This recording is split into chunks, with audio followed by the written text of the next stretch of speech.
am here hosting other people. Today is a little special. I was invited by my friend Liu Yang. Liu Yang or Yang Liu in Chinese way is the Liu Yang. She has a huge family and she has a huge what do you say WeChat group with parents. She's a young parent herself, so she brought the idea of having me talk about music education. Since they all know my son Sean, now he's 20 years old. Sean is a is going to be third year student at the Juilliard School. He's a violist, and I'm a violist. I'm just playing the 5-string violin just for fun, and also it's smaller, so it's less tiring than playing a viola. So the idea was to have me being interviewed by Liu Yang, and then Sean will join us. But then Yang is a little bit shy, so it ended up like we decided. Excuse me, I'm just gonna do this thing with myself, and you can ask questions. And you can make comments in the comment area, and I will bring Sean up after a little while. Okay, thank you. Yawen said Yawen loves my 5-string instrument. I was playing on the piece called 二泉映月. Many Chinese people know this piece. Especially Chinese people, a little bit, like I would say over 35, probably everybody knows this piece because it was written by Hua Yanjun, a blind string musician, like in end of the 1900. And he later on recorded this piece. I heard his recording, and I also heard a recording of a chorus singing this piece. It's written for Erhu. Erhu is a 2-string violin, and this piece has so many additions. So many. If you go on YouTube, you can just type in, something like a moon mirrored on 二泉. 二 means number 2. 二泉, 泉 is like a little pond, a little puddle of water. The story was the scenery was in a Wuxi. Outside of Wuxi, there's a pond, and then the moon mirrored on the pond, on the water, and then it's supposed to be a very quiet, very reflective, if not a bit sad, a piece. So I love that piece. Okay, so let's talk about, let's see. I had a whole list of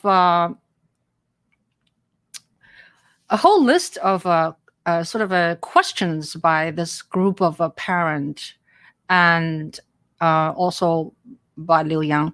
So what should I talk about first? I think I wanted to say something about music. Okay, so this is in specific about like lots of parents I know, a lot of friends of mine also, or student. They would come to me. They say, I want my child to study music. I said, what is the ultimate goal? Is that we want to do competition. Okay, so I personally think differently. Yeah, so I think music is a language. Yeah, so when you know a language, it's almost like a tool. Yeah, you can communicate through music. Music is a philosophy. Yeah, when you deeply into music, in whatever genre it is, you find soul in music. Yeah, so music is a way of living. Being a musician is a way of living. There's not you have nowhere to hide if you are not prepared. This preparation is lifelong. Yeah. And you practice, you practice, you practice, you study, you practice, you study more, you play ensemble with others. Hopefully you get a job when you have a music degree. Yeah. So being a musician is a lifestyle, is nothing like being a musician. I think, there's so enriching in so many ways. Yeah. Yet it can be so unstable. Yeah. Not very many people make a lot of money by just doing music, especially classical music. So you have to think about why you want your children to learn music. Okay. And also music is such a thing that I don't think being able to play a musical instrument is such a thing that not many other discipline has that many side of a beneficial. You have to count. That's math. You have to listen. Yeah, you have to learn how to cooperate with others, and you look at the music. It's a history. So there's a history in it, right? Classical music is 300 years history, and it's geography. Yeah, you learn from composers can come from different countries. Music is also it's like a sense of space. Yeah, you constantly timing. The timing, not only about rhythm, you timing about breathing, you timing about your relationship between others. There's a lot of timing going on. Yeah. And it touches people's heart when people clap at you at your concert, at your performance. That kind of satisfying is very gratifying. Yeah, all the work is not wasted. Done. So, and then coordination. Yeah, coordination. Right hand, left. You play ball this way. You play left this way. Yeah, you go this way, left hand. Right hand to go this way. There's so much coordination counting. So it's really great. A brain actually exercise. And so a lot of conductors actually, I was told, they live longer because also they had to move their body. Yeah. So anyway, so think about why music. If someone come to me just say they want to win competition, I think you might be disappointed if you don't even know how to play open string and you already want to win competition. Yeah. So that's what I wanted to say about. Anybody? Yunjie, my conductor friend Yunjie is here. So, well, I tell you a little bit about how my son sort of path in a quicker way. Okay. Otherwise, I have to tell several hours. When he was very young, like when he was almost just born, I love going to concerts. So I remember summertime we will go to outdoor concert in Lincoln Center. I bring him when he was only like a few months old. He's already there. So that the point is, I keep doing that. I will take him to children's concert, or take him to New York Philharmonic children's concert or other concerts. So, and I had a string trio, Jade string trio, and we started like 1999. So Sean was born 2000. So you figure that out. So he grew up with us. So when we have to rehearse, we actually put him in the middle of us on the floor so he wouldn't fall down. And he couldn't even crawl that yet. So it was that little he listened to us rehearsal. We probably rehearsed like 3-4 times a week. in my apartment. So that is kind of upbringing. So I would strongly recommend to parents that bring your children to concert as much as you can. And also, um, we need to be more, how to say, if someone just want their children to win competition, I just think it's not enough reason. You need to love music. Parents have to love music. Then parent will influence your child to love music. Yeah. And find things to do. And so loving music, it's almost like a religion. Yeah. So it's not the other way around. So I just think you guys meaning parents, young parents, need to think about it. The why you want your children to learn music. That is very important. Okay. So going to concerts is very important. Now that YouTube is so wonderful and you can get lots of information resource on YouTube. Yeah. But it's still not the same like going to a live concert. I remember when I was younger, I went to here. I grew up in Shanghai, China. I would go listen to Shanghai Symphony. And I think I was listening and I didn't really know what I was listening. I just thought it's very beautiful the way violin is, the way, a person can play like that, moving around. To me, it was visually very, very satisfying at the very younger age. So, and then also the other thing is I did was I was just counting how many violinists is in the orchestra. So that kind of activity, it's not even very musical, but it doesn't matter. I think everyone has its own niche to liking something. It doesn't have to be intellectual when you're young. It could be anything. It could be the sound. It could be the look. It can be because my best friend is playing. Yeah.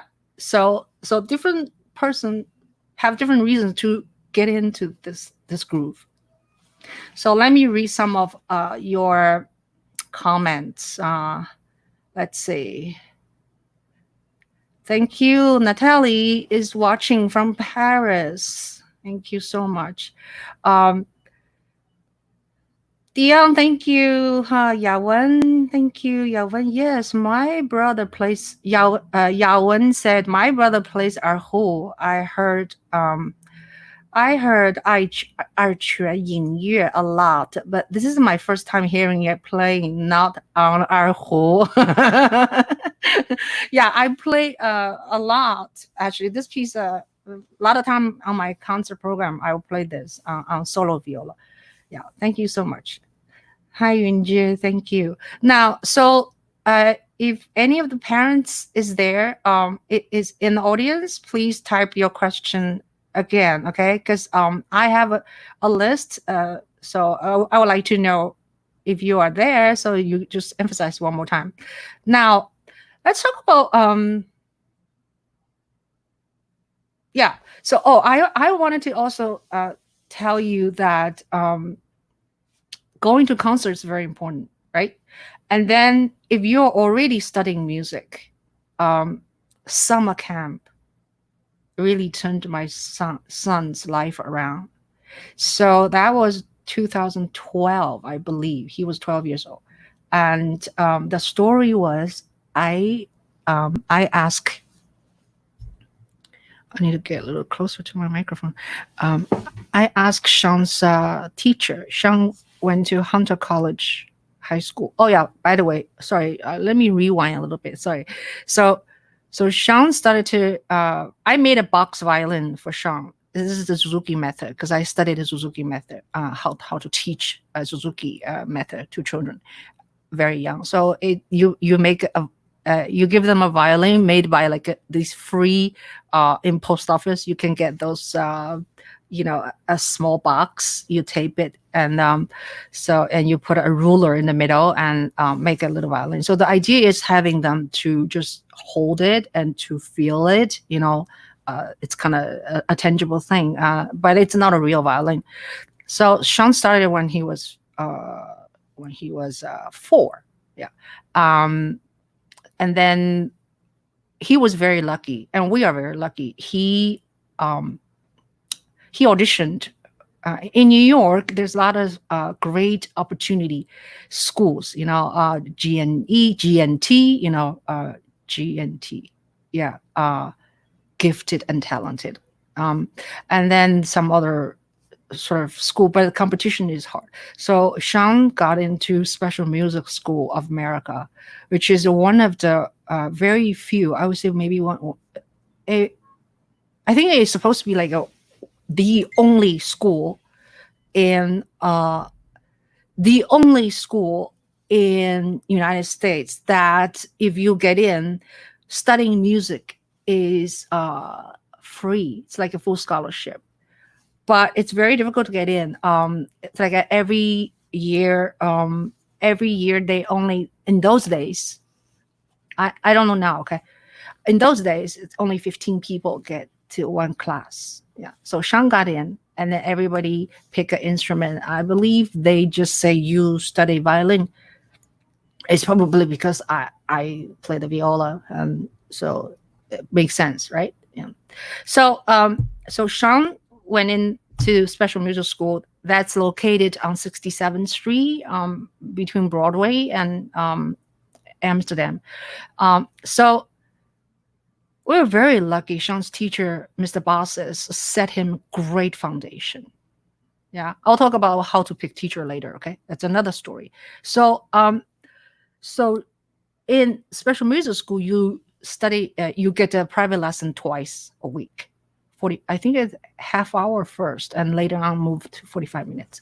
But I think a twice a week lesson is really great, because when you learn instrument, once a week is good, but twice a week is better. Yeah. So then Sean got into when he was 6th grade, 7th grade. He moved on to Hunter College High School, and there they have a great music teacher called Michael Stratachek. He's a violinist. He's a conductor. He's very strict, but he's very caring. So at 2012, I remember I asked Stratachek. I said, Mr. Stratachek, I said, do you have a recommendation for summer camp for Sean? And so he recommended us to check out King Haven Music School. So long story short, Sean reluctantly went to King Haven because it's a 6 weeks stay in Vermont. Yeah. I don't think he's ever like left home this long, it's in the middle of nowhere. The whole town. It only have one store. It's the Vermont, Vermont. What do you call country store? Yeah. But anyway, so I didn't go see him first week, second week, third week. I think I went the 4th week. I went to see him. It's like I don't know, 4 or 5 hour driving one way, to Vermont from New York, from where we live. So anyway, so I met him, and guess what he said the first thing to me? He said, Mom, I'm serious about music now.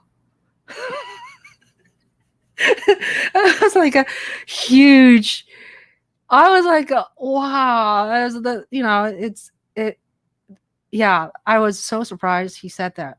You know why? It's because he has never heard so many people play together can make such a beautiful sound, like in terms of orchestra.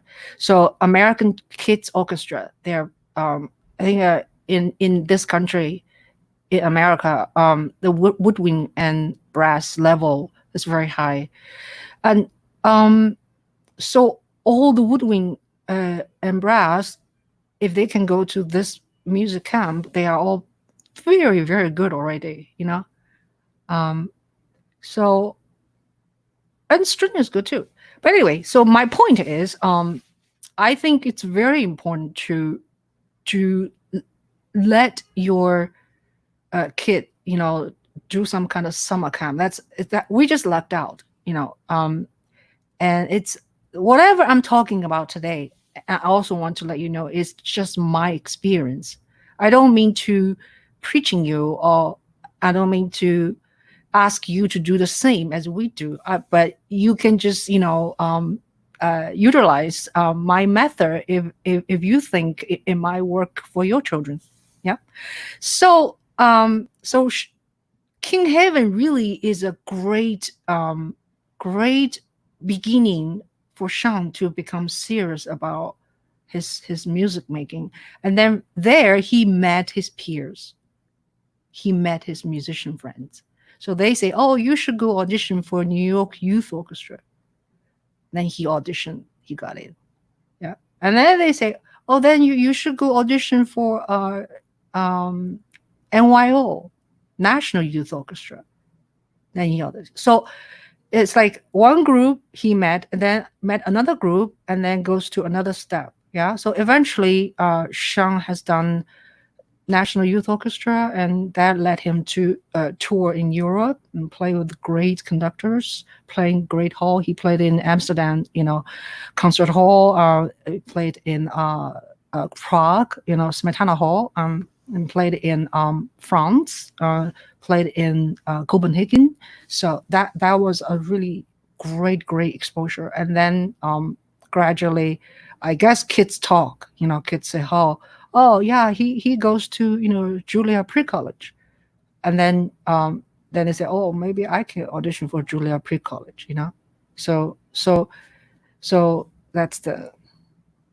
So I just think peers can also really influence you musically, and not just parents try or make their kids do this, do that. Yeah. So a lot of time, our Sean's path has to do with teachers. Don't overlook middle school teachers. Yeah, middle school music teacher can be very resourceful, and music festival. So it's a whole packaging. Yeah. All right. So now let's see, what else should we talk about?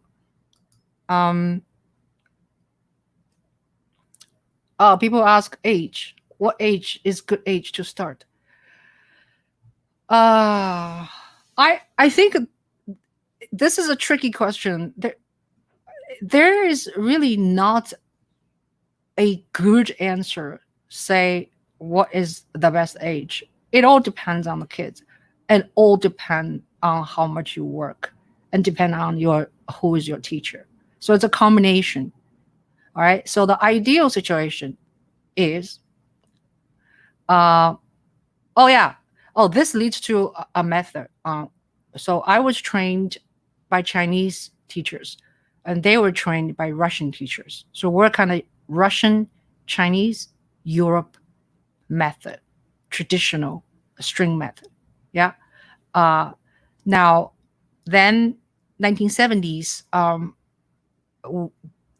famous person invented a method called Suzuki.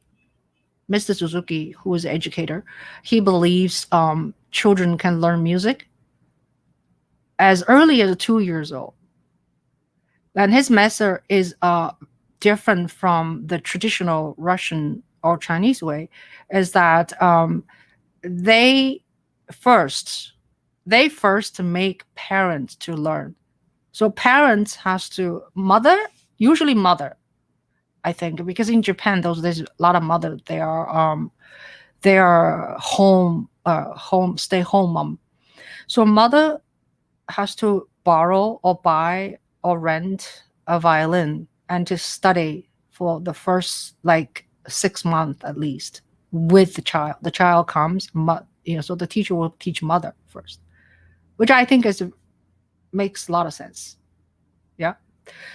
Because if mother doesn't know how to play, how can a mother help a child, a 2-year-old or 3-year-old, right? When you go home, you're not expecting the 3-year-old to understand all the instructions, the complication of playing the violin.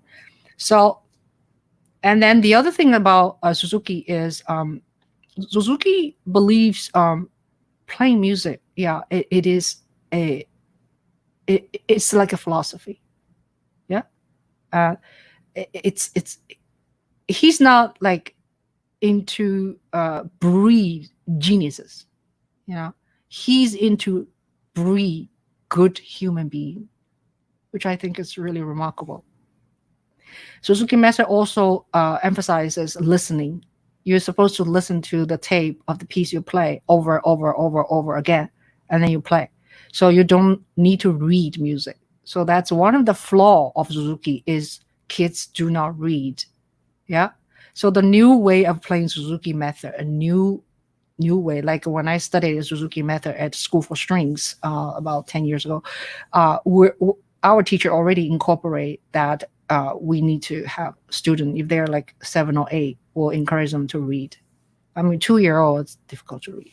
So listen. That what's the point? I think it's because you don't have to worry about looking at notes. You play by ear, basically, right? When you play by ear, your concentration can maybe on like how to hold the bow, how to hold the instrument, rather than you have to glue your eyes looking into some notation. Yeah. So it's kind of release one sense, but then creates a problem of kids when they play orchestra and they cannot read. Their sight reading is not good. Suzuki kids, a lot of Suzuki kids, traditional Suzuki kids, their sight reading is not good. So when I teach, if my student is even 6 years old, uh, we use Suzuki book, we use other book, and then they read. Okay, and then there's another remarkable method introduced by my friend Natalie from Paris, is that it's called strings. Color string. It spells COLUR. Yeah, it's not UR strings. So it's very visual. It encourages the kids to read, but in a way almost like reading a book, like the strings, 4 different strings illustrated in different colors. Yeah, like a yellow, red, blue, green. And also the way they, yeah, you should check that out. Colorstrings.com. It's very popular in Helsinki. It's very popular in Europe, in Australia, actually. It's not that popular in United States yet. So I need to look into that. And also, it introduced students in a very different way. You can also watch some of their YouTube, okay? Go into YouTube. I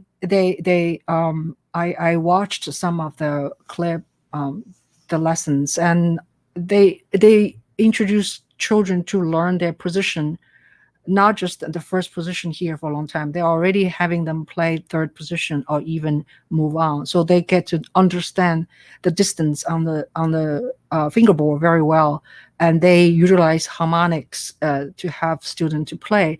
That way is to relax their fingers, relax their postures. So it's fascinating. I'm going to use that on my 89-year-old student, Anna. Anna has been studying with me for a few years now.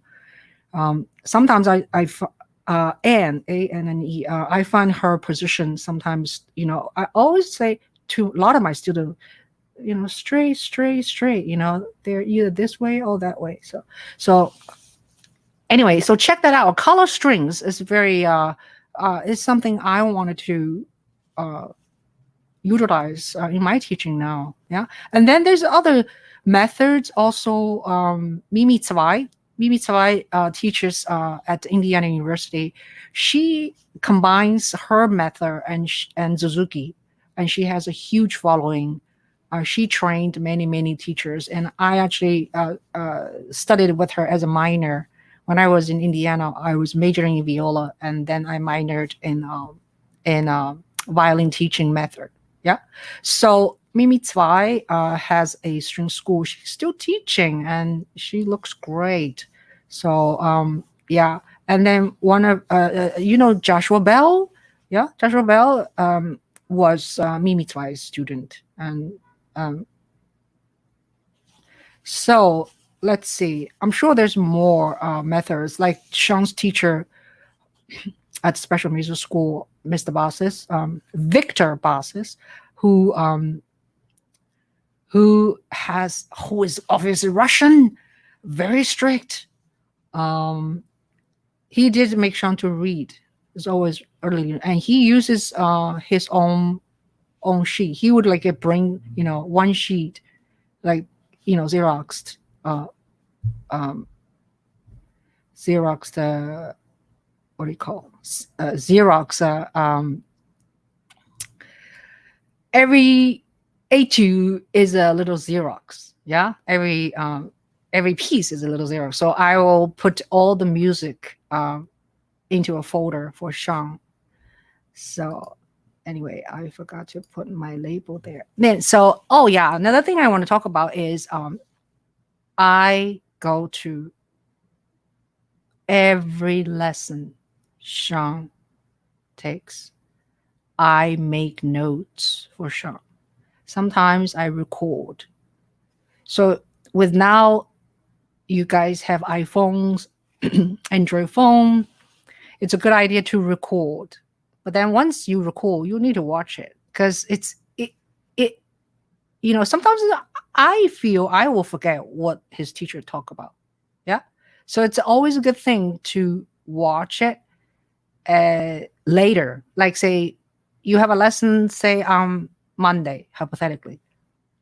Maybe you watch it again on Wednesday or Thursday to refresh your memory. Yeah. So making notes, yeah, record your lesson. I strongly recommend. Okay. All right. So do you guys have any questions? Yeah. So excuse me. Let me have some water.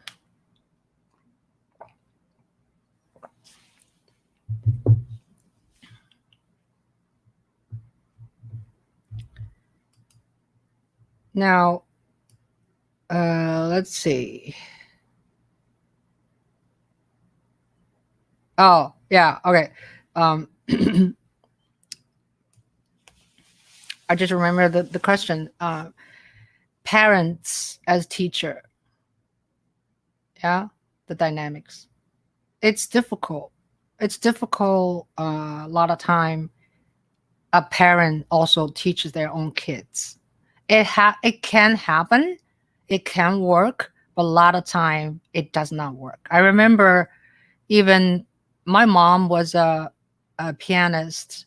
When I played stuff with my mother, we ended up fighting.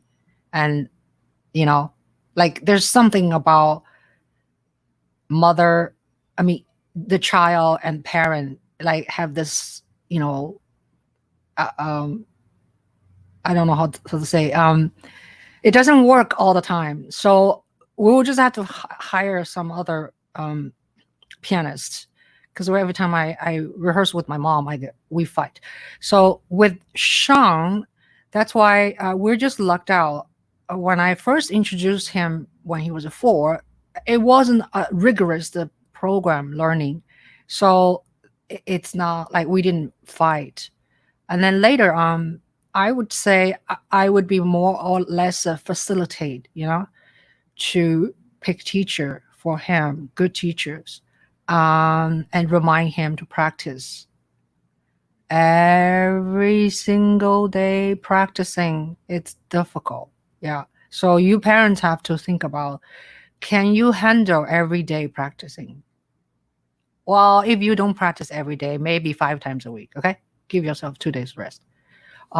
So stuff like that. And it is a lot of time we have a saying, when a child, when a student quit, is because the parent quit.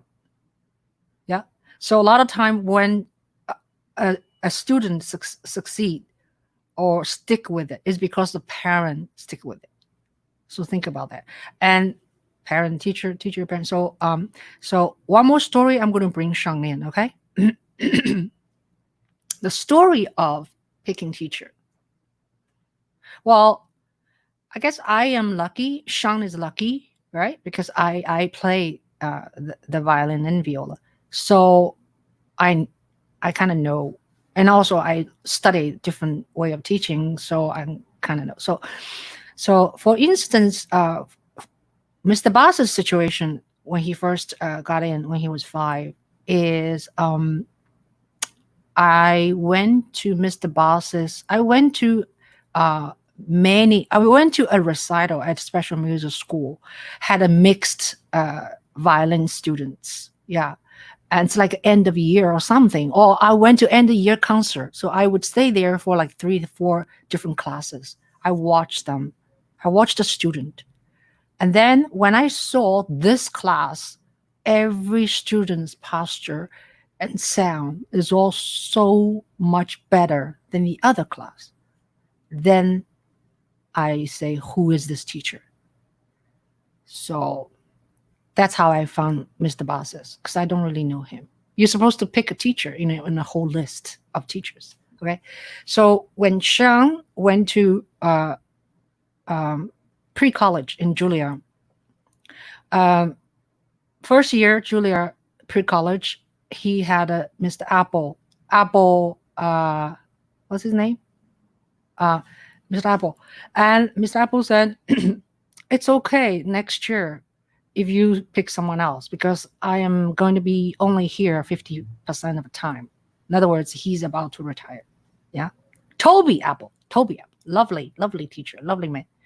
So then we decide, are we going to like taking Toby Apple just for 50% of time in Juilliard and the other 50% study with his assistant? Or shall we look for another teacher? So we decided we're going to, look for a teacher. So I look at the roster of the Juilliard, who's going to teach the following year.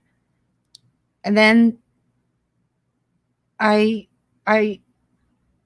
don't see a lot of people. I didn't have a whole lot of other choices. Not that other teachers not good. It's just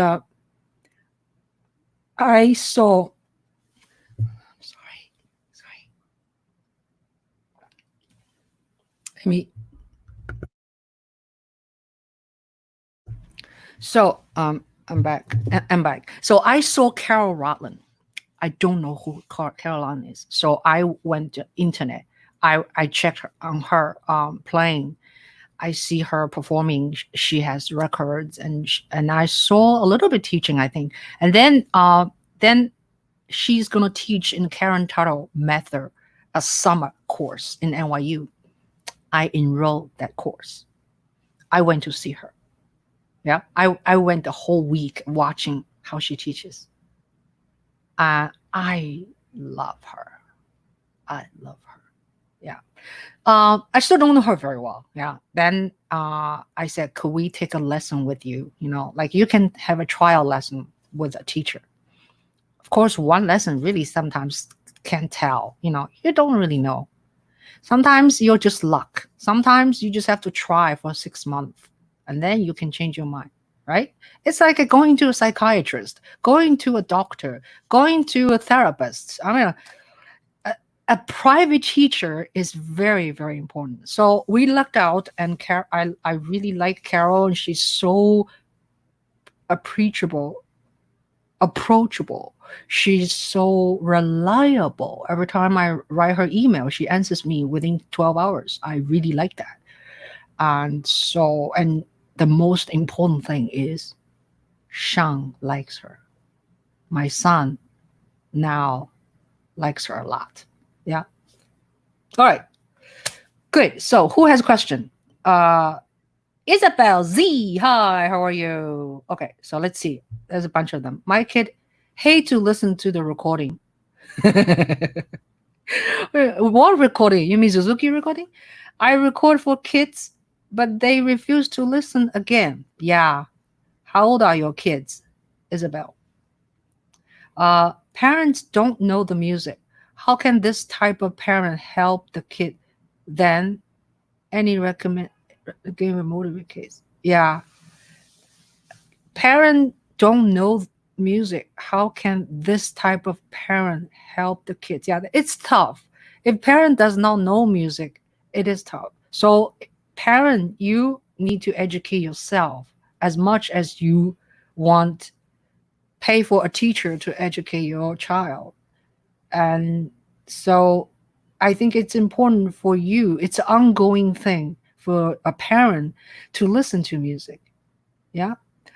Parents don't know the music. How about hi, Frank? Zen, Frank. How about the online learning piano under this pandemic? Yeah. Well, I'll bring your question onto online learning is only a substitute during pandemic. It's better than nothing. Think of that way. Online, because playing the violin, playing the piano is all very physical. It's like teaching someone how to swim. It just giving them a bathtub, you know, and the teacher's teaching you, you know, online. So it's difficult. Yeah. So I think it's a very physical thing and needs to be in person. Teacher has to touch the student. Sorry about touching, and in United States, it's like for a while, teachers are afraid of touching student anymore because, the issue of sexual harassment or whatever, but sorry, too bad. Music learning, swimming, yeah, sports, a lot of sports. You have to touch your student. You have to demonstrate in person. It's a very physical thing. Okay. So anyway, my kids play violin 2 years. She practiced daily half hour because it's her to-do list daily. Let me put you on, okay? So I can. So she does it because she needs to do. How can I guide a beginner to be passionate on what she played? Yeah, yeah. It's a to-do list, right? Sometimes to-do list becomes habit. Habit becomes passion. Could be. So uh you cannot make someone to have passion. Passion is coming from themselves. Yeah. You can only influence them. You can expose to them.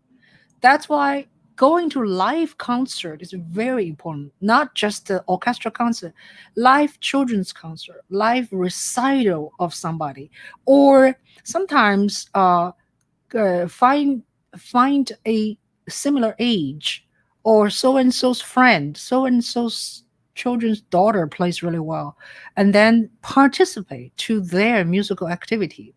um, you'll be surprised. Sometimes kids will be motivated just by watching other people. They'll say, "Oh, they can do that. I can do that too," or "Oh, that sounds really good."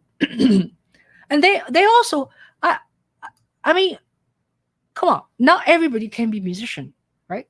To learn music is hopefully eventually it's an enrichment to someone's whole life, but not everybody can become musician. Somebody, you know, some people naturally draw to visual art, right? Draw pictures, or I now make films. I'm a filmmaker because I don't like to practice either. But I think what I did right to Sean, to my son, was I bring him to so many concerts. I even remember still a noon concert in Rockefeller Center. He was like not even 1 year old, like 11 months old. He was in Baby Beyond Amy. I went to that concert to listen, and then they stopped me, say you cannot bring children in. And I convinced the director. I say he will not make noise. To this day, John, that's John. John is the director for that. To this day, he still sees me. He meets Sean. He tells that story. Just shows how much concert bring to Sean. I think that it's like 中国人说 Chinese saying 说潜移默化. So you need to motivate your children, bring them live concert. Yeah. Bring them to their friends' concert, children's concert, or even Broadway show when the show starts again. Yeah. Or even people play on the street. Stop at the subway. Listen to the musician. I always do. I film them. All music is good. And you need to have that kind of habit of 就是耳朵竖起来. So, but you have to like it too. Okay? Passion comes from you. Yeah, okay. Sorry, I carried away. What age to play emotionally? What do you mean? Teacher says she's 10, not old enough to understand music. Teacher don't like parent to get involved too much. He told kid to ask question. Yeah, ask question herself is good. But I'm very involved with my child, so I don't understand what does that mean. You don't want to. Okay, okay. I'm supposed to bring Sean in now. Okay, so this dialogue is good, and thank you so much. And we'll talk about how what age to play emotionally later. Okay, so I appreciate your question, Isabel. All right, so let's welcome Sean. Hi, Sean. Hi, Mom. How you doing? Can you hear me? Yeah. Cool. I can hear you. Right. So this is Sean Juhl, my son, and a lot of descriptions in below the what do you call YouTube. You can always check, but I'm just gonna point it out a few things about Sean's biography. Oh, by the way, you guys, thank you so much, all of you. Please subscribe Juhl Media, my channel. I do this talk 2 times, sometimes 3. Today is an added one. So I do it usually Monday and Wednesday at 4 o'clock. Now, Sean, like you already know, he started when he was 4. And then when Sean was 14 years old, he switched to viola. Sean can tell you how did that happen. So Sean performed as a soloist, chamber musician, and orchestra. He also played in Royal Concertgebouw. It's very difficult to pronounce. In Amsterdam, Carnegie Hall in New York, Royal Albert Hall in London, and Smetana Hall in Prague. He performed Sean. Congratulations, Sean. He performed Harbison Viola Concerto at Lincoln Center after winning the Juilliard Viola Concerto Competition in 2019, last year, November. So, Sean, would you like to play us a little bit? Sure. I'm just going to play a little bit of Bach. I'm going to play the prelude from the 6th suite. So this is actually originally written for an instrument with 5 strings that my mom played earlier. But unfortunately, I only have a 4-string viola, so I'll be playing it up a 5th, so tuned for 4 strings. And this is the prelude from the 6th suite. Word of warning, it's a work in progress. So, can you position yourself? You're upside down. 你倒过来了. Oh, oops. Like that? Yeah. So yes, this is the prelude from the 6th suite.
Thank you, Sean.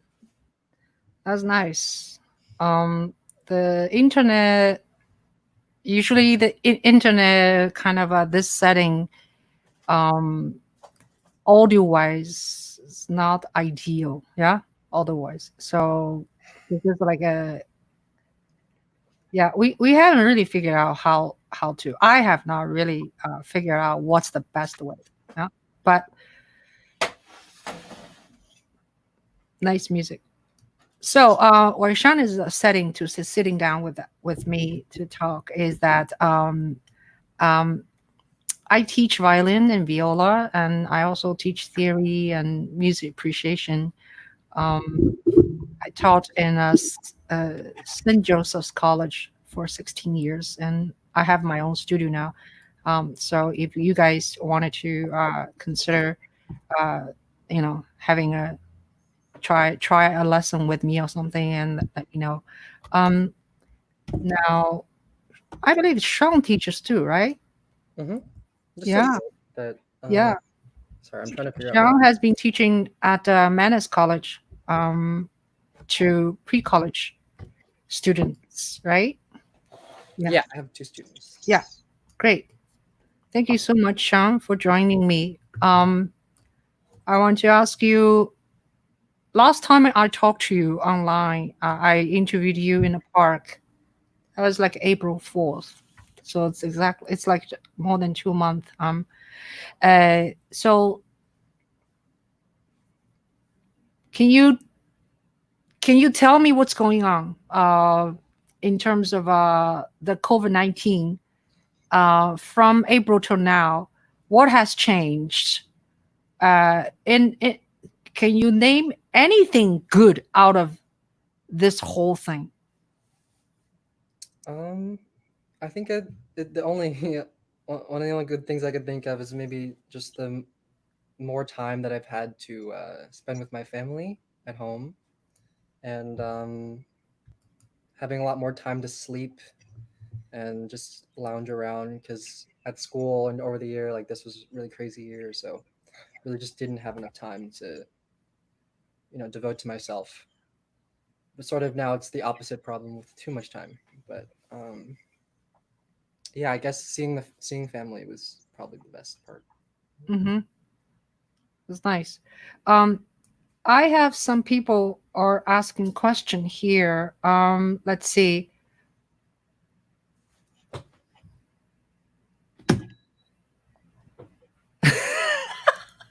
Oh my God, yeah, that's terrible. Um, uh, Yaya said she had a Yaya Yaya had a bad memory of her childhood. Can you read Yaya's note? Me? Baba, can you see it? Yeah. Can you see the comment section? So Yeah. yes, I had a bad memory from my childhood. Yeah, my mom hit me and threatened me to throw my piano out if I don't practice.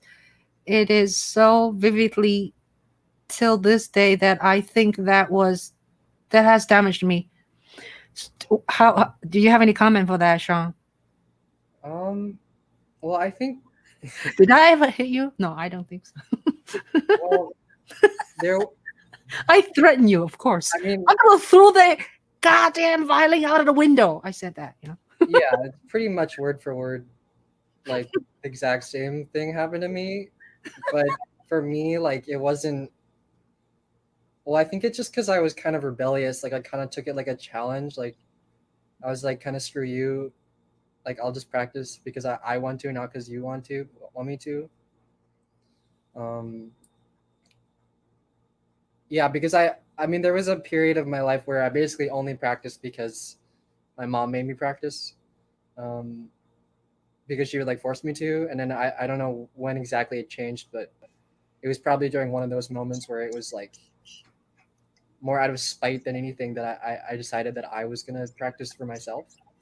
I don't know.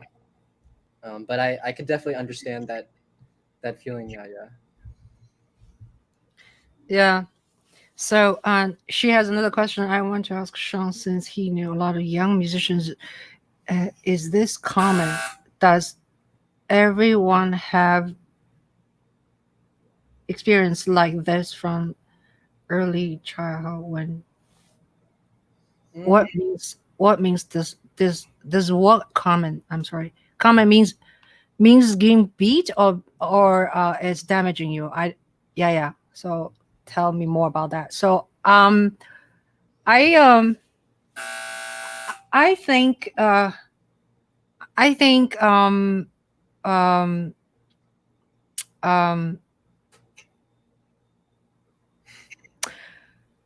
I'm just trying to think if my mother oh yeah, I think oh yeah, my mother actually beat me not all the time. One time I remember one time I lied to her cuz I didn't okay, how I was trained in China, right? I would come home. I was like 12 years old. Come home from school, directly walk towards the violin case, open the violin, practice 3 hours every single day. Okay. So it's become a habit. It was not really what I want. It was because my mom kind of was sit there and watching me. So I gave my mom a lot of credits. Yeah. And then one day I came I came home late. I said, "Oh, I had a meeting in school. Meeting. Like a important student activity." And then somehow she found out I lied. I went to my friend's house to play, and I did not come home practice. And then later she found out, and then she used a brush. This is like a really like long brush, a brush, where you brush the bed. Sometimes a curved rosewood brush. I remember she beat the shit out of me. Yeah, and that that that thing is broken into two pieces. So it's like a museum item now. We still at it in my house in Shanghai. So anyway, yeah. So yeah. What is your wait? Oh, so is this a Chinese thing? How how is Jolly's experience? Who is Jolly? Um, anyway, so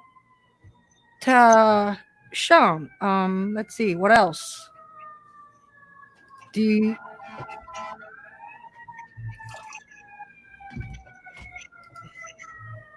I lost my notes. All right. Um,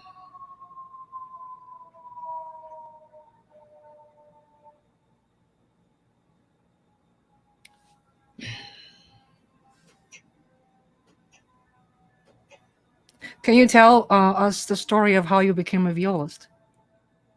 Sure. It it didn't happen overnight. That's for sure. Um, I remember I had maybe like dabbled a little bit in viola once or twice over um, maybe when I was between like 10 and 12, but it wasn't anything ever serious.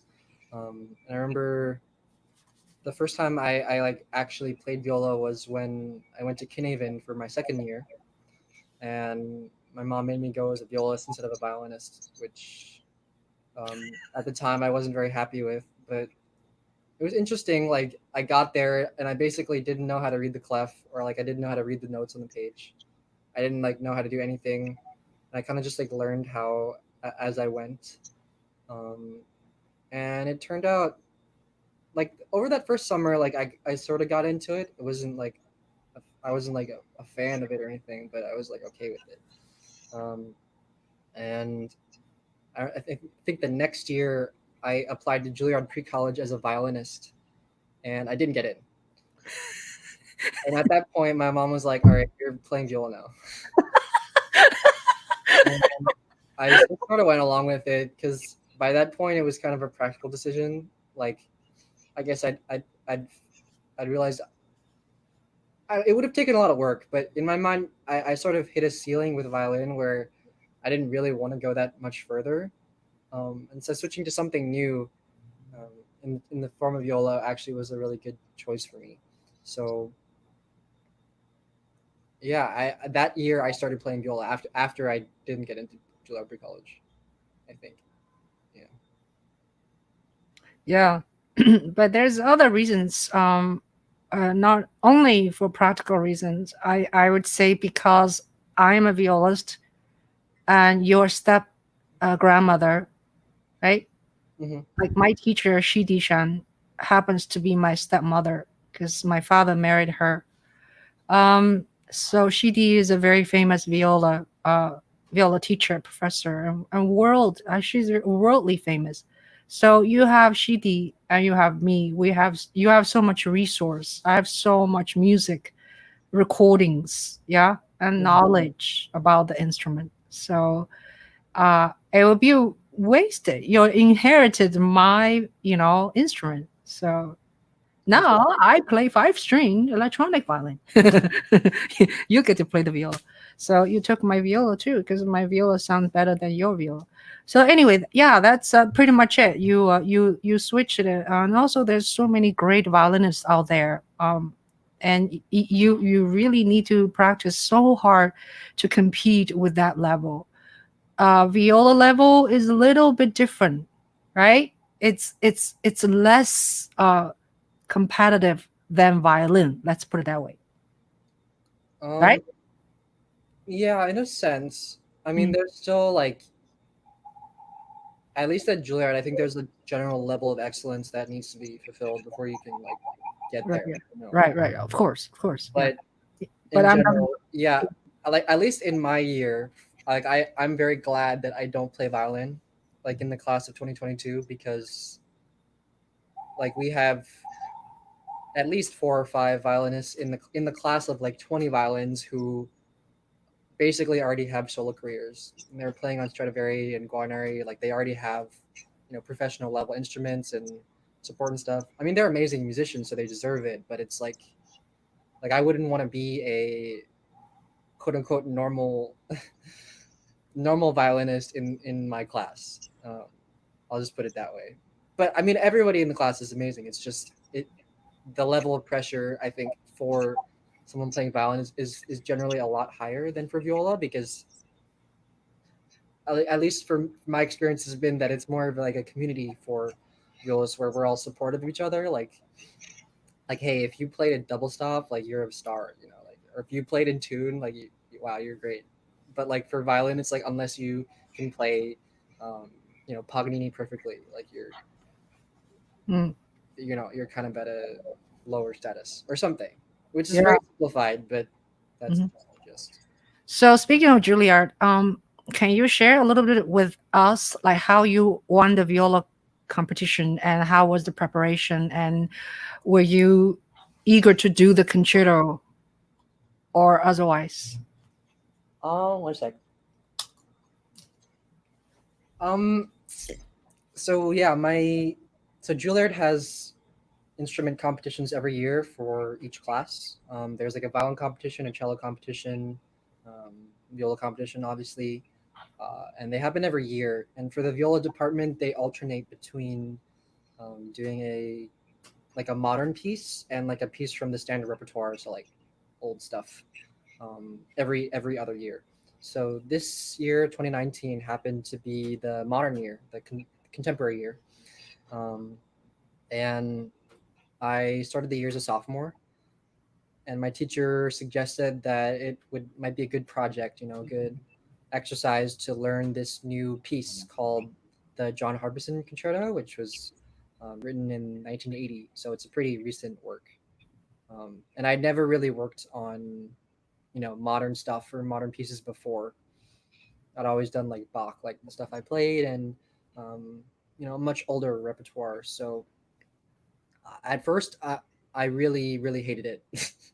Like I had um, the assignment was given to me over the summer, like in May of my first year, and I basically didn't touch the concerto until September, when school started, because then I realized I had to go see my teacher and like play for her. So that's when I basically started the piece. Um, and yeah, it took a lot of time to get comfortable with the language of the music, because it's kind of weird, like the new sounds and stuff, and start to actually enjoy the piece. Um, but over the next couple of months, because I had until November to learn the piece, um, I kind of decided it might, you know, like why don't I just like try to get it, because I hadn't really tried to do any competitions before or any things of this sort. So I tried to take it as seriously as I could. I deleted most of my social media stuff on my phone, so like I had more time, or less time on my phone and less distractions. Um, and I tried to set like 4 hours or 5 hours a day of practice, like, or if I could spread it out, sure, but just like I had to get the time in, because that's the only way that like the weird piece, like that's the only way I could learn it. Um, and I think I just worked really hard, and I kind of gave up all my social life and um, a lot of other parts of my health in order to do that. But I think it was a really interesting exercise to go through that and then come out, having won the competition, which I think was I didn't expect it, but it was really special. So so when you at what point you realize you may possibly win? because I know you didn't really like the piece at the beginning, and you're like don't really want to work so hard, and you're not you're a very modest person, you're not like a go-getter kind of yeah. Yeah. So you're kind of like a soft-spoken, not like your mother, voila voila. So anyway, so at what point you realize you might win? Um, so we have what are called studio classes at Juilliard, which is basically each teacher has a studio, right? Their students, and so every week I would play the piece.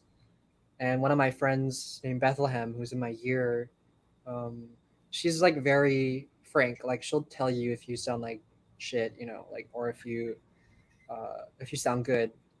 And I remember the week before the competition, I finally played the whole piece through for the class. Um, and bearing in mind that there were at least three other people in the class who were also playing the piece and playing it quite well, or like very well.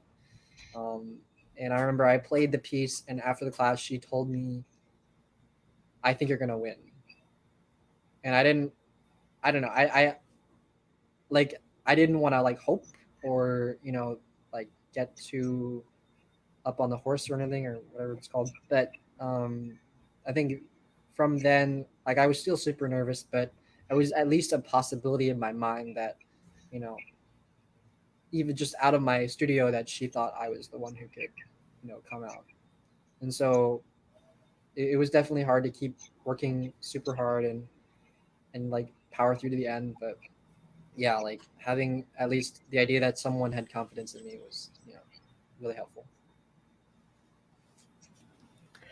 Yeah, that's great. Congratulations. You played really well, and you really nailed it, emotionally and technically. Yeah. And so Sean played with Juilliard Orchestra on December 14th last year, and in Alice Tully Hall. It was a huge moment. I made a short recording because I'm not allowed to shoot his concert. So I made a piece. It's called 8 hours. So basically during that 8 hours, right? Like from dress rehearsal, I shot a little bit. And then I I combined a little bit of dress rehearsal footage. And then I told a story. And then we went to a reception after his concert, and I interview people. So it's not an entire concert. So check that out. So I have some people asking questions. Let me go Mhm. back. Now, okay. Thank you guys for tuning in. Uh, Uh, should we start with yeah, Isabel's? yeah.哪个问题？The 2:05 p.m. Oh, oh, oh yeah. Any recommendation game to motivate kids playing beginner level for rhythm? Do you still remember your father, Sean, does a rhythm game with you? Oh. Yeah. He would do like that when you were like 4 or 3. He go, and then you're supposed to imitate. Yeah. No, I don't remember that. Yeah. Yeah. I think that is great. It's really helpful. Probably when you audition for special music school, they probably had that element, which we don't know. So yeah, so imitate. Okay, imitate from me. Go. Okay. Your turn. Very good. Yeah. Mm. So you can play that kind of game with your children. That requires memorization and require timing, require listening. Yeah, that kind of is other game. Do you know any game, Sean? I don't think. Yeah, I don't No. think so. Okay. Right. Yeah. Yeah. Um, let's see. 还有什么? What is the tired and what is the try and true? What is it? Best method for reading sheet music. Um, I think the best way to do it is just to practice doing it, which sounds kind of circular, but at least for me, okay, going from experience, trying to learn alto clef, the viola clef. Um, I mean, I learned it in like 2 or 3 weeks just because I was forced to do it, which is kind of, um, yeah, like I had to, like I was at a camp where I had to play it, like, and the only way that I could learn the clef was by transposing it slightly, like between what I knew in treble clef, and between the notes that were in alto clef, and I kind of struggled with that for like a week or two, but eventually it worked. Yeah, but I think your question was For beginner? more for beginners. Yeah. I would say I would just recommend still play keyboard. Keyboard is easy because it's very visual and play keyboard. And you're not going to have your kid 3 year old to read music. I think the optimum time to read is someone be able to start read, meaning A, B, C, D. So kids are different. Some reading much earlier, some reading late. Yeah. And there's another question asked. I hear a lot of people say, what is the optimum age for kids to play? I don't know. There's optimum. It really depends on the parent and the children. And for the cellist, is what's how big a cellist? The cello they make a really small cello. So Mhm. maybe I would say you can start to play the cello around 5, but then I really don't know. I think it all depends, on the each situation, right? How motivated parents are, how committed parents are. At the beginning, it's all about you, I think. And then if your children really hate music, and there's no point, let them go dancing, right? Let them go do movements. Let them to be a great swimmer, Mhm. right? Yeah, I think, Yeah. yeah, I agree with that. The thing with music is that, or at least for me, um, my philosophy is that working with my students and working with some other kids, that um, I think it's a great gift to be able to play music and to be able to share, that sort of emotion and joy with other people. And obviously, it takes a lot of work to get to that point. Um, and some form of, like, pushing or coercion is going to be necessary, at least to get someone started, because I just don't think it's possible, or at least it's very rare that you'll have a kid who wants to just be a musician from the get-go. But I do have friends who they just did everything by themselves, and they're super motivated from the start.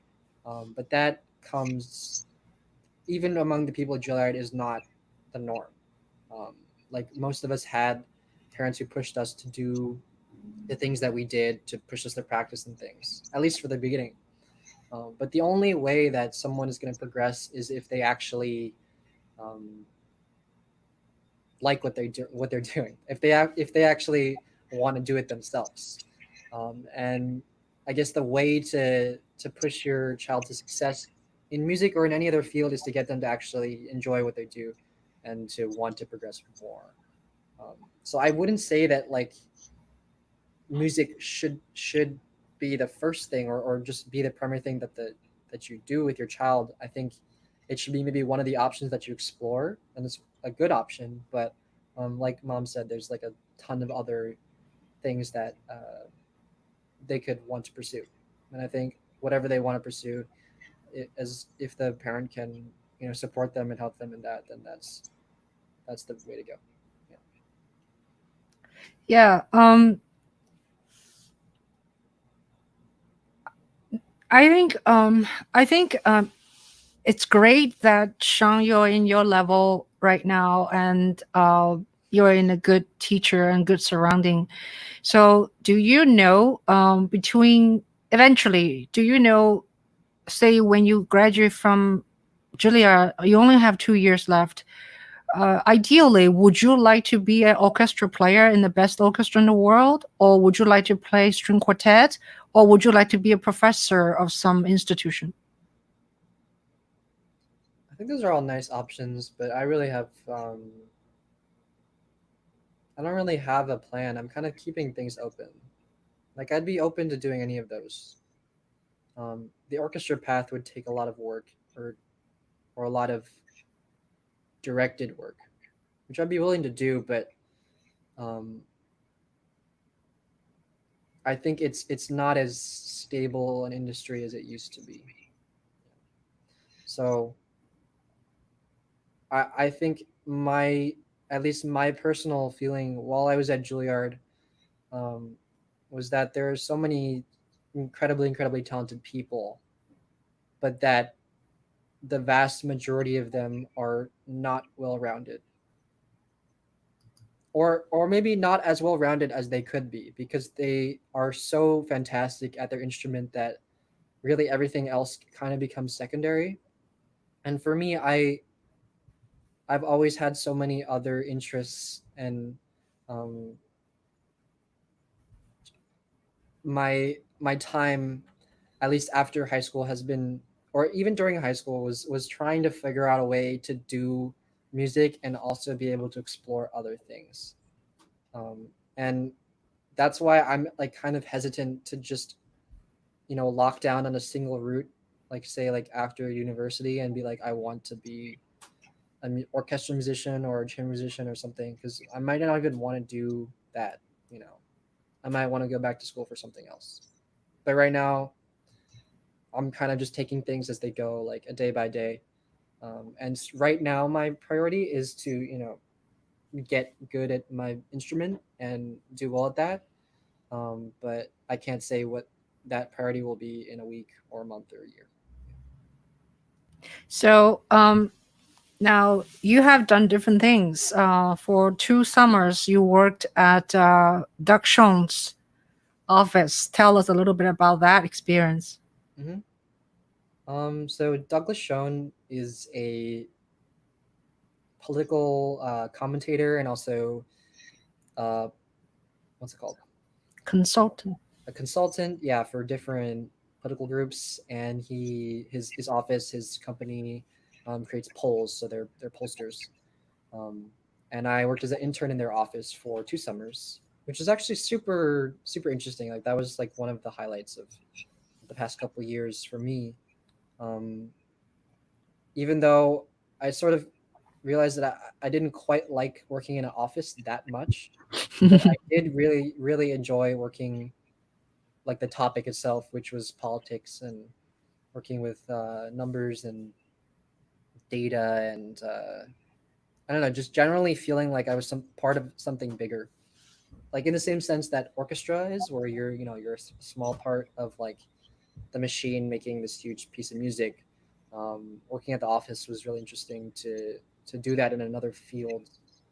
um, I sort of realized that it wasn't really going to work for me to do music 99% of the time and then also go back to working at the office just for the summers, just because like by my second summer, where I had already been so ingrained in the Juilliard lifestyle, um, it was kind of difficult for me to do the same things that I'd done in the past. But um, I think that that'll always be something that I'm interested in. Yeah, like politics and that sort of stuff. Yeah, tell me a little bit about how did you get into passion of cooking now? Cooking. Um, so I watch a lot of YouTube, or I've watched a lot of YouTube over quarantine, even before quarantine. But a lot of those YouTubers in the past couple months have been cooking channels, um, and in particular, this guy named Kenji Lopez, or Kenji Lopez Alt. who's a chef in LA, and he's super charismatic and funny guy, and he makes great food. And after all the restaurants closed down in New York, and things just seemed really, dire. I mean, they're still dire now, but a couple months ago, people were a lot more scared. Um, I kind of just thought, like, if I can't go out to restaurants to eat, I don't want to eat crappy food at home. No, mom makes very good food, but I wanted to eat restaurant or like restaurant quality food that I wanted, like pastas or steaks or stuff. I wanted to eat that at home, so I was like, okay, I'll learn how to do that. Mhm. And I basically just used YouTube to facilitate that. Yeah. And so Yeah. far, it's worked out pretty good. Like, I really like cooking, and it's really not. It's not that hard if you just follow the YouTube stuff. Yeah. Yeah. Very good. So you do things very what do you say, diligently, and I often said, Sean, you need to get a good job because you have high expectation of things. Even the way you prepare food, you just go to buy food every day, buy fresh things, and every ingredient has to be right. And I respect that. Yeah. And my way of cooking is just, try to cook every day and try to eat leftovers sometimes. Yeah. So, yeah, let's see. Anybody else has any other questions? I missed it. Let's see. I'm Sean. Can you help me watching it? Yeah. So Sean, you've been in China for, we have a quite few audience members in China, and Chinese parents. So Mhm. you've been in China like 8 or 9 times in your life, right? Um, and you speak Mandarin with me still. Mhm. 你觉得你有没有希望，就是说你可以说中文又可以写中文嘛？有没有后悔没有写中文？我觉得，我 even 现在我的中文是太差了，因为 I like my vocabulary has shrunk so much just because I haven't been to China in Yeah. so long. Like, I can still understand everything. Mm-hmm. I've been taking Chinese courses like online, Mm-hmm. but I still think I need to go back in order to Mm-hmm. just, like, speak it more. Yeah. Yeah. So yeah, I think yeah. Remember when you were younger, I want you to go to Chinese school. We have community Chinese school, and you went reluctantly, and then just like the thing is just, just like, oh, we gave up, we cannot do the homework and stuff. And then a few years ago you're like, Mom, I should take Chinese class in Columbia, whatever. So yeah, I think so. For young children, I would say, for the young parent out there, it is actually really your job. Now that is really your job. It's not about your children have passion for Chinese or not. You have to keep speaking Chinese with them, for people who are Chinese. Because so many parents here, even double parent, like mother, father, all Chinese, and their children do not speak Chinese, which I think it's really a pity, because all you need to do is stick with it. That's what I did with Sean. I keep speaking Chinese to him, even now. He's not that fluent right now, but still, if he goes to China, he will not get lost, right? You can still handle it. And so very many summers we went to China. One summer I threw him into China. Actually, several summers he all goes to Chinese camp in China. 那么 he's the only one is white, so he had to speak Chinese with other kids. So that helps a lot, Sean, right? Right? You went to like 1 week of a camp to do the boating camp. Then you went another 2 weeks some other camp. So we always went camp. Oh, then he went to Chinese school for 3 months. 1 year I went to China for 3 months. Right? Yeah. Yeah. Very good. So my light is really really low. Like seems like a low lighting now. Any other questions? I think we're. Oh, you want to play a little bit something, and we end. Yeah, had another question. 啊，呀呀，在哪里啊？看见啦，你看见没有？在那里什么？哪个啊？ 2:25。啊，OK。还有什么？啊，2:25。2:25啊，啊。Oh, yeah. Nono has a question. Says my cousin is a piano teacher. She refused to teach her own children. She believes it hurts in her relationship. Should I just pretend I don't know piano? Have my son work it out with his teacher? Yes. The answer is yes. You need a teacher. Don't try to be your child's teacher. I teach Sean, but I'm more a facilitator. You need someone to make sure your child practices. Yeah.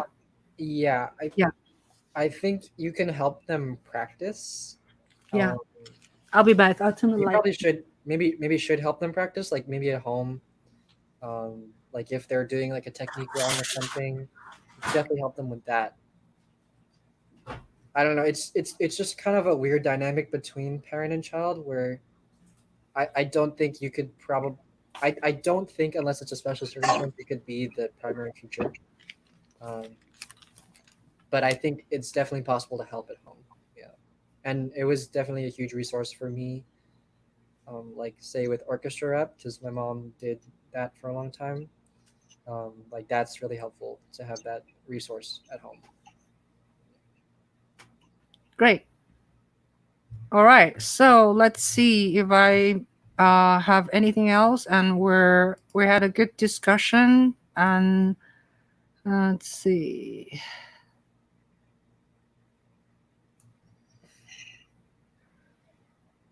Sean, do you have any question for me?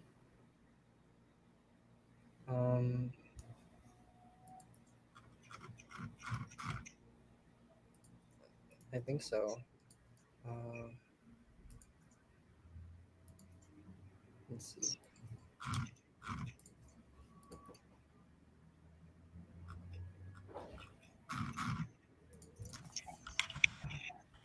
You didn't like my question? I didn't see it. Very beginning.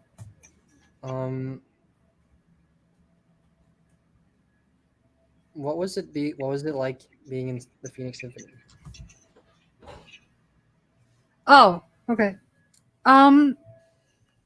Well, I came to this country to study first, and then after school, my first job was I got accepted by Phoenix Symphony, which is in Arizona.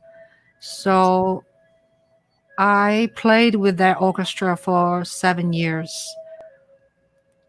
It was not the most rewarding experience is because the conductor was not great when I first joined. I will not mention his name. So, and also it was my first time full-time play in orchestra.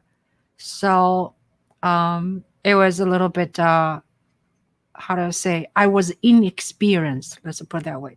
So there was a lot of learning to do, and my STEM partner was very difficult to work with. So these reasons that I was like, oh wow, after all these years of music training,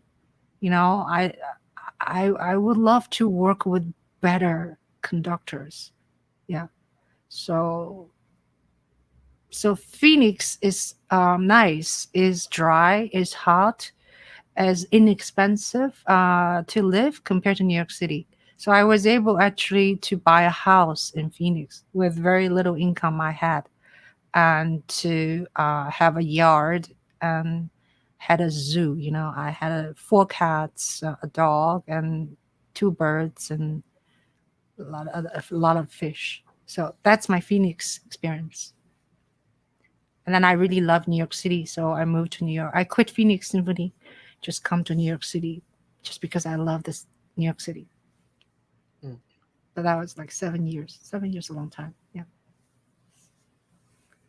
Cool. Any other questions? I Should we think end? Or Yaya's thing why is don't still on the screen. Yeah. Okay. Yeah. Yawen has a question. Yavin, I did some. Let me see. I did some research on YouTube and found there are some online violin lessons offered. Do you think it's okay to take online lesson during the pandemic? Oh yeah, somebody asked that earlier. Sean, what do you say?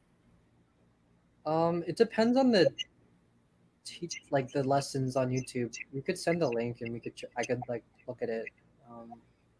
I think it's fine if you take the lessons. Yeah, it's better. Like she said, it's better than doing nothing. Um, there's just so much that you can do in person during a lesson that I think most online instruction can't really replicate it. But I think there's still an important place that it can play.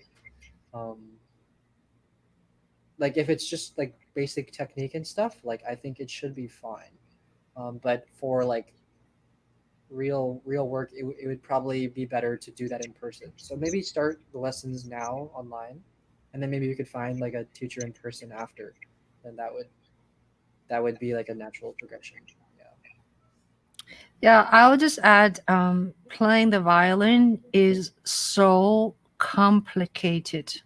It's much more complicated than keyboard, I would say. Mm. So to have a good posture, to have a good way of holding the instrument and ball takes so much repetition, so much reminding. So just look at the screen to learn violin via YouTube. I think it might not be great for a beginner. Like Sean said, you can learn specific techniques. Say, okay, how to start with the vibrato, that kind of thing. Maybe it's okay. But I think in long run, it is a really physical instruction uh, uh, thing. I That yeah. Sorry. I will say, I had a friend named Matt who was a violist in the National Youth Orchestra with me in 2016 and 2017, and he actually was entirely self-taught from YouTube. Really? Wow. And I will say that, like if you're watching Matt, I'm sorry, but like his technique wasn't perfect, right? It wasn't picture perfect posture, or um, like he wasn't doing everything right. But he sounded quite good, and he got into the National Youth Orchestra of the United States Wow. by following YouTube. He did do a lot of work. I mean, he had to do a lot of work, I want to interview him. and he's an incredible human being. Mm. So it's definitely possible. Yeah.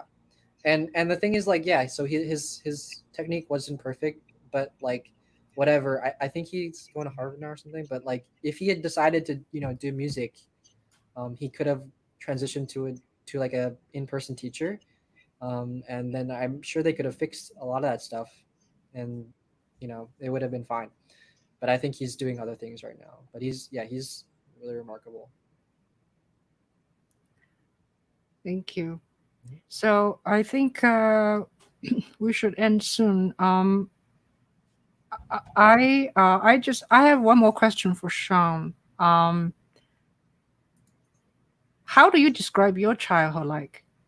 Like like you have to play music instrument. You have to have two lessons a week. You have to do this, do that. Do you feel your childhood was okay, or was too much work?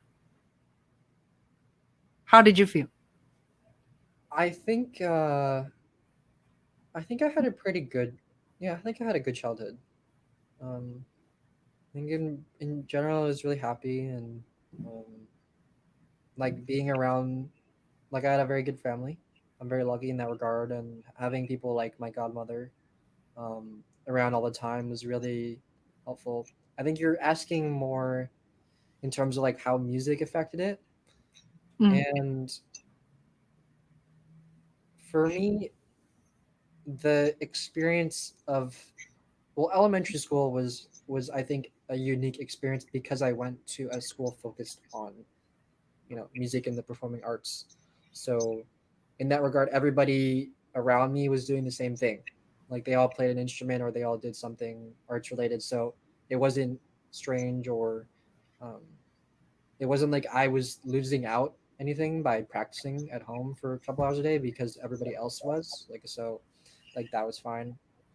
When I went to Hunter, because it was a an academically focused school, like it was normal, whatever. Um, I did sort of feel that I was missing out a little bit in terms of free time because all my friends like after school they would stay at school and maybe uh, play sports or hang out and stuff, and I had to go home and practice, and I kind of resented that a little bit. Um, and obviously there were other things like when I played sports, like I was on the soccer team, lacrosse team, and I eventually had to give that up because there just wasn't enough time to do sports and music. But by that point I had sort of decided that I wanted to do music more than I wanted to do sports. um, and um, it was sort of like my thing in a sea of people who were incredibly intelligent and academically motivated, and that wasn't really me. Like I did okay in school, but I wasn't like there's literally a person in my grade who won $100,000 science prize because he figured out an AI program to what was it AI program to map like potato famines or to map like potato blights so that something like the Irish potato famine couldn't happen again, like stuff like that. um, and for me, my thing was music. So uh, but I have to say that you play video game so well. At one point, your friend told me said in very short time, like very soon, Sean is going to be a professional video gamer, meaning you can be hired to play video game. What do you say that? I think that statement was maybe a tiny bit exaggerated, but honestly, like at that point in my life I had reached a very very high level of play in that particular game. And the only reason that I kind of stopped, like I fell out, was because my computer broke for a month. And when I got back in, like everything was gone. Like I couldn't, like I just because I hadn't been doing it every day, like I just completely lost the ability to compete at the level that I had before. And if that hadn't broken and I had been able to practice for maybe another year or so, I think at that point it would have been a more realistic statement. Like I think I definitely could have at least begun to go down that path. Um, but I also realized after that, like, I didn't particularly want to have that lifestyle of being a professional gamer because, like, I think a lot of older people don't understand how much work it takes to play at that level. Um, like it's even though you're in front of a computer, right? It's like it's still like a skill. It's still a sport that you need to learn. And the people who are at the top level and making actual money, like full salaries, are there because they put in the work to do it.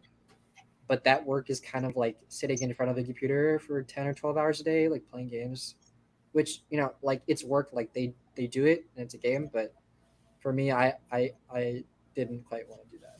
Yeah. But I respect people who do. Yeah, Thank you. So there's a message there, actually by your dad. Does music training at a young age influence brain development during, including enhanced mathematical understanding? I think so. Definitely. Music training Yeah, is so much with numbers. You read the music, there's a quarter note, whole note, quarter note, half note, 16 note, right? mhm. Music is everything about numbers. Yeah. I I will say that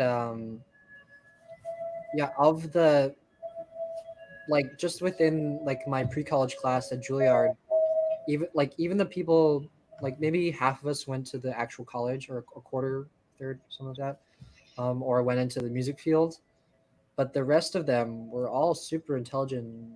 And I mean, maybe it's just because it's like a coincidence that they all happened to be in the same place, but they all played music at a really high level and they were all very smart and went to great colleges and stuff. So I think,